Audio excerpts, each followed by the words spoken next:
শুনছেন, সন্ত্রাসীদের ঠিকানা এই বাংলায় হবে না, তেমনটাই এই বিক্ষোভ মিছিল থেকে ধ্বনি আমরা শুনতে পাচ্ছি।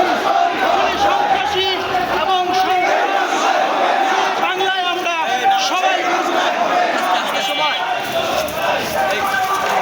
সবাই চুপ চুপ চুপ চুপ সবাই না এটাই আদর্শ আমি এতক্ষণ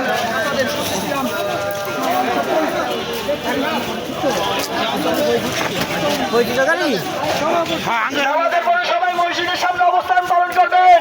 আমরা আবার বাড়বো। নামাজের পরে সবাই মসজিদের সামনে থাকবেন। নামাজ